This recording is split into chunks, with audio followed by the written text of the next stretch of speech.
The channel. তোমরা নিশ্চয়ই ভাবছো আমার এই ব্যাকগ্রাউন্ডটা দেখে যে আমরা আমাদের ডেস্টিনেশনে পৌঁছে গেছি, বাট একদমই কিন্তু সেরকমটা নয়, কারণ আমাদের এই ট্রিপটা পুরো এলোমেলো হয়ে গেছে, যার জন্য বলতে পারো আমরা প্রচণ্ড এক্সস্টেড আর তার পাশাপাশি এক্সাইটেডও বটে। তো আজকে আমি তোমাদেরকে গুড মর্নিংটা করছি কুয়ালালামপুর মালয়েশিয়া থেকে। এটা কিন্তু একদমই প্ল্যানে ছিল না, বাট এটা ছিল আমাদের ট্রানজিট পয়েন্ট। তোমাদেরকে বলেছিলাম যে 2 ঘন্টা আমাদের লেওভার আছে, বাট কি হয়েছে না হয়েছে সেগুলো তো সব তোমাদেরকে পরে বলছি। বাট এই যে দেখছো আমরা হোটেলে চেক ইন করে গেছি, আর আজকে পুরো দিনটা আমরা মালয়েশিয়ায় থাকছি। কি যে এক্সাইটেড লাগছে। যখন ট্রানজিট পয়েন্টে ছিল 2 ঘন্টা লেওভার ছিল, তখন মনে হচ্ছিল যদি একটা দিন থাকা যেত তাহলে মেন অ্যাটলিস্ট টুইন টাওয়ার্সটা দেখে আসা যেত। তারপরে দেখো গোপাল শুনে নিয়েছে। আমি বলছি না, যা হয় ভালোর জন্যই হয়। যেরকম এক্সস্টেড লাগছে আজকে সকাল থেকে, এটা ওটা সেটা এত কিছু হয়েছে, তার মাঝে আবার এক্সাইটেডও লাগছে। তো যে তুমি এখন কোথায় আছো? ফুকো নয়, তুমি এখন আছো কুয়ালালামপুর মালয়েশিয়া। তুমি বুঝতে পারছো একটা অন্য দেশের স্ক্যাম পড়ে গেল তোমার পাসপোর্টে। ভাবা যায়? আজকে আমরা এক্সস্টেড হলে কি হবে? তোজও কিন্তু ফুল অফ এনার্জি, এসে এখন খাটের উপর দাপাদাপি শুরু করে দিচ্ছে। চলে আসো, আমরা খেতে যাবো। চলো খেতে যাবো। টায়ার্ড টায়ার্ড হ্যাঁ টায়ার্ড।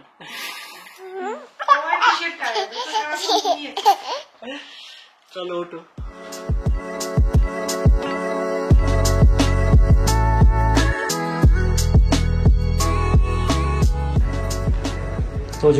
তোজোর মা এখন যাচ্ছে লাঞ্চ করতে।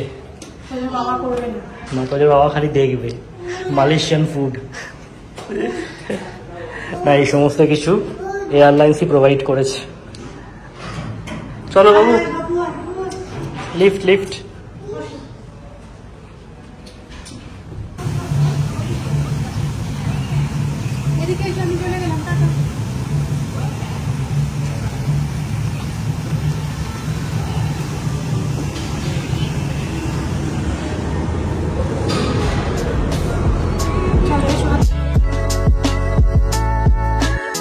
আজকে আমাদের লাঞ্চের মেনুতে কি আছে দেখিয়ে দিই। এখানে আছে ফ্রাইড চিকেন আর তার সাথে ফ্রেঞ্চ ফ্রাইজ, এটা আমি নিয়েছি।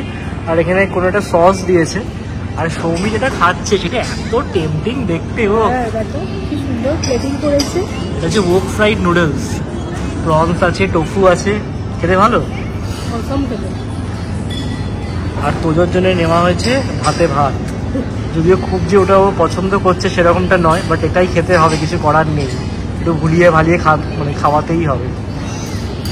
ফ্রেঞ্চ ফ্রাইজ যদি খায় খা।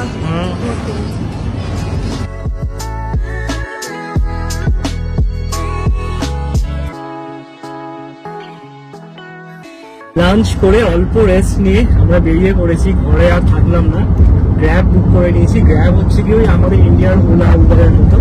তো গ্র্যাব বুক করে এখন যাচ্ছি আমরা পেট্রোনাস টুইন টাওয়ার্স।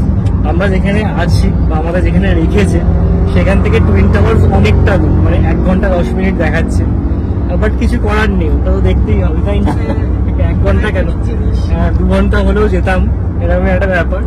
তো তোজও ঘুমিয়েছে, বাট এখন ওর ঘুমটা ঠিকঠাক কাটে। ঠিক আছে, 1 ঘন্টা ঘুমিয়ে নেই গাড়িতে। আর রাস্তাঘাটগুলো কি সুন্দর। আমরা এখন বেরিয়েছি তাহলে মালয়েশিয়া এক্সপ্লোর করছি, কুয়ালালামপুর।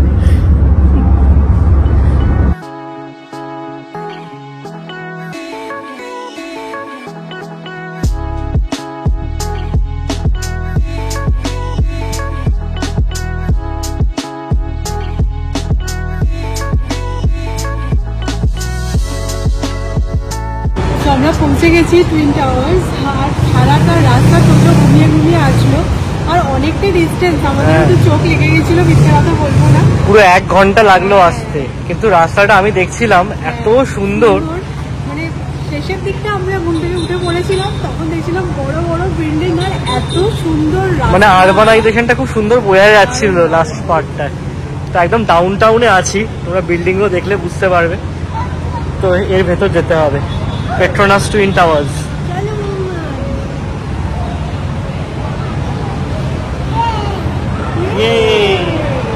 আমরা কোথায় যাচ্ছি তোজো? Twin towers.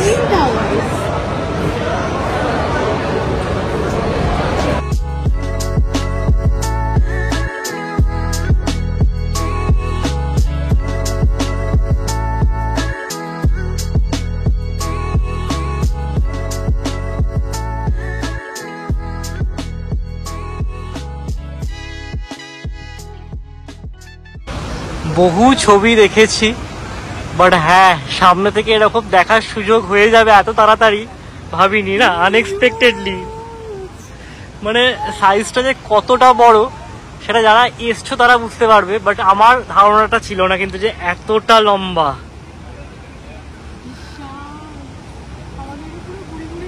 হ্যাঁ সত্যি কথা, মানুষগুলোকে ছোট্ট ছোট্ট মনে হচ্ছে। কি তৈরি করেছে, লাইট জ্বলবে। হ্যাঁ আমরা ওই জন্য এই টাইমটা বেছেছি যে লাইটটাও দেখতে পাবো, আবার এমনি হ্যাঁ এসে এখানে ন্যাচারাল লাইটে ফটোও নেওয়া যাবে। ও ফাটাফাটি লাগছে কিন্তু না, মানে ম্যানমেড কোনো স্ট্রাকচারে যে এত সুন্দর লাগতে পারে। আইফেল টাওয়ার দেখেছি, আবার এই টুইন টাওয়ার দেখলাম। আমি জানি না ক্যামেরায় তোমরা কতটা কি বুঝতে পারছো, বাট লাইট কিন্তু অন হয়ে গেছে আর ভীষণ সুন্দর লাগছে। আর একটু ডার্ক হলে ভালো লাগবে। আমরা ওয়েট করব পুরো অন্ধকার হওয়া আমি অবধি। একটা জিনিসই ভাবছি শুধু যে আজকে ফ্লাইটটা মিস হয়ে খুব ভালো হয়েছে। একদম মানে সাপে বড় হওয়া বলেন না, ভাবতেও পারিনি যে এইবারের ট্রিপে একে দেখতে পাবো। আর এত সুন্দর নাই পার্কটায় আমরা এসেছি এখন, খুব ভালো লাগছে। আর আজকে weather-টাও খুব ভালো। হ্যাঁ আজকে মালয়েশিয়াতে ন্যাশনাল হলিডে, কালকে ওদের ইন্ডিপেন্ডেন্স ডে ছিল, তো কালকে সানডে ছিল, তো ওই জন্য সবাই এখানে বেড়াতে এসছে। না এই উঁচু উঁচু বিল্ডিং এর প্রত্যেকটা যখন লাইট জ্বলে যাবে আরো সুন্দর লাগবে দেখতে।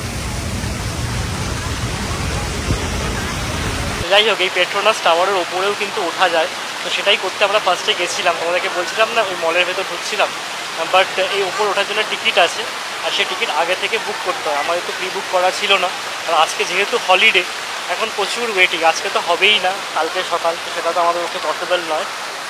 বাইরে থেকে দেখেই ভালো লাগছে তাই না, যে কোনো জিনিস দেখেছি আমি আইফেল টাওয়ারের ওপরে উঠেও দেখেছি যে বাইরে থেকে দেখতে বেশি ভালো লাগে, ওপর থেকে অবশ্যই সিটির প্যানোরামিক ভিউটা পাওয়া যায়, বাট এই স্ট্রাকচারটার বিউটিটা কিন্তু বাইরে থেকে দেখেই বেশি ভালো লাগে। এখানে আসলে বোঝা যাচ্ছে সবাই কত রিলস কত ফটোস তুলছে। পেছনে যে বিল্ডিংটা দেখছে এটা হচ্ছে গিয়ে পাবলিক ব্যাংক, আমাদের যেরকম রিজার্ভ ব্যাংক আছে মনে হয় পাবলিক ব্যাংক, এটা হচ্ছে গিয়ে মালয়েশিয়ার। এদিকে সবাই ফটো তুলছে, রিলস তুলছে, বিভিন্ন পোজে সবাইকে পাওয়া যাচ্ছে, আইডিয়াও পাওয়া যাচ্ছে কিন্তু অনেক। হ্যাঁ কিভাবে কি ছবি টবি তুলবো না তুলবো। তো যাই হোক সকাল থেকে তোমাদেরকে বলাই হয়নি কিভাবে আমরা মালয়েশিয়ায় কুয়ালালামপুরে এসে পৌঁছলাম। আমাদের লেওভার ছিল যেটা সৌমি তোমাদেরকে বলছিল, বাট নাইট স্টে করবো সেরকম তো কোনো প্ল্যান ছিল না। বাট অ্যাকচুয়ালি কালকে আমাদের ফ্লাইট ছিল কলকাতা থেকে কুয়ালালামপুর, আর আজকে ফ্লাইট ছিল কুয়ালালামপুর থেকে ফুকো। ফুকো হচ্ছে গিয়ে ভিয়েতনামের একটা আইল্যান্ড, যেটা হচ্ছে কি আমাদের ফাইনাল ডেস্টিনেশন হতে চলেছে। আগের ব্লগে তোমাদেরকে সাসপেন্সে রেখেছিলাম, বাট আজকে বলেই দিচ্ছি। তোজো কিন্তু বলেছিল হ্যাঁ ফুকো। ফুকো। বাট আজকে যখন ফ্লাইটটা কুয়ালালামপুরে ল্যান্ড করতে যায় তখন খারাপ মানে ওয়েদার থাকার জন্যে ল্যান্ড করতে পারিনি, তখন আমাদেরকে আবার একটা অন্য এয়ারপোর্টে গিয়ে ল্যান্ড করিয়েছিল, যেটা কিনা কুয়ালালামপুর থেকে প্রায় হাফ অ্যান আওয়ারের ডিস্টেন্স, এয়ার ডিস্টেন্স বলছে। তো তারপরে আমরা আজকে ফ্লাইটটা ধরতে পারিনি ফুকো, তখন আমাদেরকে এয়ার এশিয়া থেকে সমস্ত রকম ম্যানেজমেন্ট করে দিয়েছিল হোটেলে। আর হোটেলে যখন থাকছি তখন ভাবলাম যে হ্যাঁ অবশ্যই এগুলো দেখেই যাই, দর্শনীয় জিনিস বলে কথা তাই না। হ্যাঁ অবশ্যই। তো এইভাবেই আমরা বাই ভার্চু আজকে বিকেলটা মালয়েশিয়াতে কাটাচ্ছি। বাট আমিও ভাবতে পারিনি আমি আসবো, আর আমি ভাবতে পারিনি তোমাদেরকেও এরকম একটা ব্লগ গিফট করতে পারবো। তোজোর ফার্স্ট ফরেন ট্রিপ আমরা ভেবেছিলাম ভিয়েতনাম হবে, হ্যাঁ। বাট হয়ে গেল মালয়েশিয়া। কি করবো আমরা, কিছু করার নেই, ভেবেছিলাম অন্য, হয়ে গেল অন্য। আর আমাদের মোটামুটি আমরা দেখছিলাম Malaysia is our 8th country, Vietnam 9th হতে চলেছে, তো 8খানা কান্ট্রি ঘোরা হলো, খুবই সামান্য, এখনো ডাবল ডিজিটে পৌঁছাতে পারিনি, বাট হ্যাঁ আস্তে আস্তে পারবো তাই নিশ্চয়ই না? হবে একদম।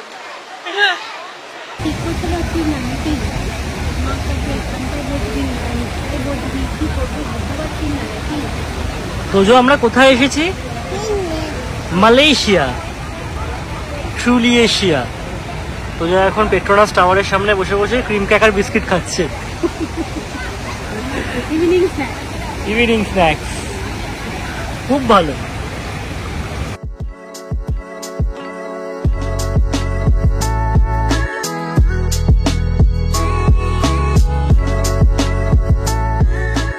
আমাদের ডিনার কমপ্লিট হয়ে গেছে, তোজোরও ডিনার কমপ্লিট হয়ে গেল। তোজোর জন্য না রাইস পরিজ বানিয়ে দিয়েছিল উইথ ভেজিটেবলস, বেশ ভালোই খেলো, তার সাথে বয়েলড এগ ছিল, কোনো রকম প্রবলেম হয়নি।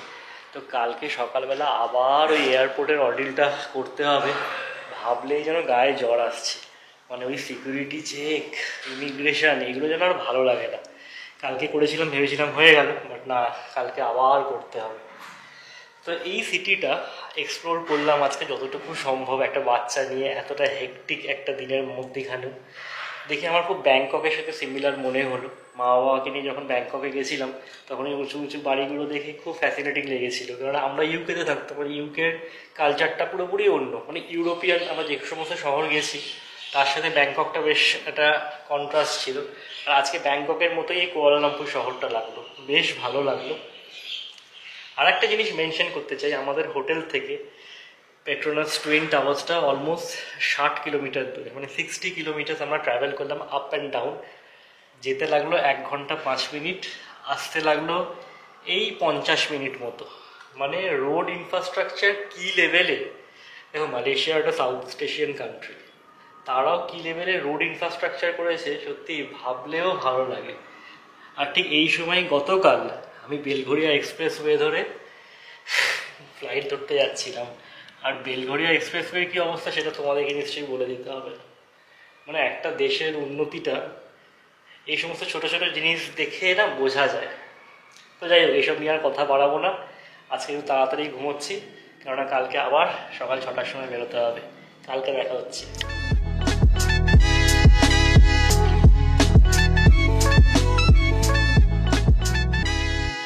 তো আমরা বেশ কিছুক্ষণ হলো আবার আমাদের জার্নি স্টার্ট করে দিয়েছি ফাইনাল ডেস্টিনেশনের জন্য। তো এখানে এখন বেজেছে এই 6:45 মতন, আর ইন্ডিয়াতে 3:15 এরকম, যতটা আমি ক্যালকুলেট করতে পারলাম। টাইমিংটা একটু এদিক ওদিক তো হয়েছে। তো চলো এবার আমরা যাচ্ছি গেটের দিকে। আমাদের আবারও ইমিগ্রেশন, সিকিউরিটি সব কিছু হবে। এই প্রসেসটা না মানে জাস্ট প্যাথেটিক লাগছে। কালকে তো বেশ মজাই হচ্ছিল, বাট এটার জন্য জাস্ট রেডি ছিলাম না। তো যে ঘুম থেকে উঠে গেছে, আমি যদি আমাকে জড়িয়ে ধরে থাক, জড়িয়ে বসে আছি তাকে।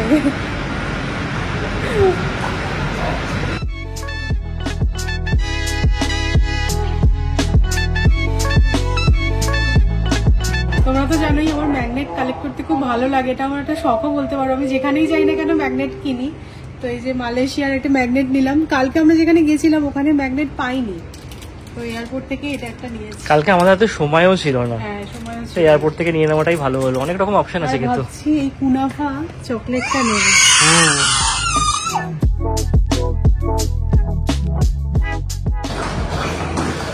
তো যে মেয়টা দেখি, আমরা দেখিয়ে দাও সবাইকে।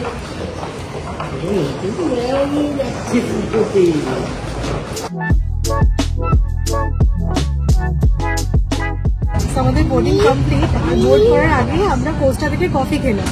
আর তোজোর জন্য এই বানানাটা নিয়েছি। তবে এই বানানাটার যা দাম সেটা শুনে সৌমি বলছে আমি খোসাটাও খেয়ে নেবো, ফেলবো না। এটা নিয়েছে 4 রিঙ্গিত, মানে 80 টাকার মতো। একটা বানানার দাম 80 টাকা, খোসাটা ফেলা যাবে না। ফেলা যাবে না বাবা। আর এয়ারপোর্ট থেকে তোজো কি নিয়েছে দেখো, একটা কিউট বিড়াল। এটা কি নাম? ক্যাট। ক্যাট। ওর নাম কি দিয়েছি আমরা? ম্যাও মিলি। মালয়েশিয়া থেকে যাচ্ছে তাই জন্য ম্যাও মিলি। হ্যাঁ ফুকো যাচ্ছে, ঠিক ঠিক ঠিক, ও ফুকো যাচ্ছে। ও ফুকো যাবে, তারপরে ইন্ডিয়া যাবে। বাবা কত ঘুরবে রে এই ম্যাওটা। খেয়ে নাও বানানা।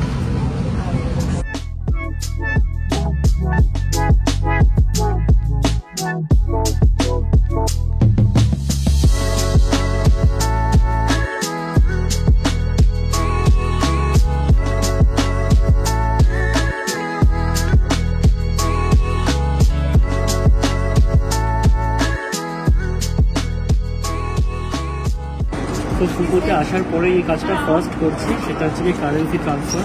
আমি ডলার নিয়ে এসেছিলাম 300 মতো, ওখানে তার ভ্যালু হচ্ছে গিয়ে 72,75,000 ভিয়েতনামি ডন। 72,75,000। এই প্রথম এতগুলো কারেন্সি ক্যারি করবে একসাথে।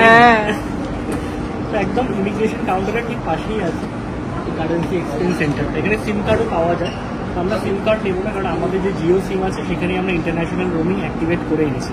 তো সেখানে সেই জন্যই আর এখানে সিম কার্ড নেওয়ার প্রয়োজন পড়বে না। হোটেলে তো ওয়াইফাই থাকবে, তাই মোটামুটি একটা ডেটা অ্যাভেলেবিলিটি থাকলেই আমাদের কাজ চলে যায়।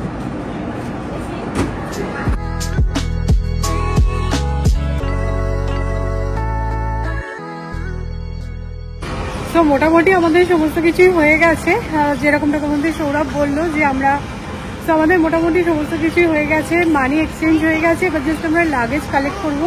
আমি দেখতে পাচ্ছি বেল্টে আমাদের লাগেজটা ঘুরছে, এই যে এই একটা, আর একটা এই যে চলে গেল আবার, যা।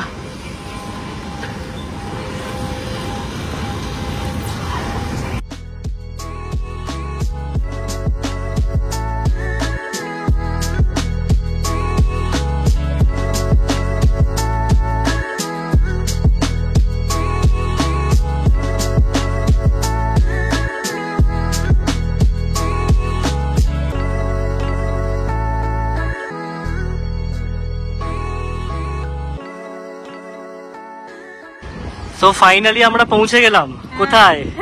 আমার নাম, তোমার নাম, ভিয়েতনাম। ভিয়েতনাম। চলো, আমরা ট্যাক্সি বুক করে নিয়েছি আমাদের রিসর্টে যাওয়ার জন্য।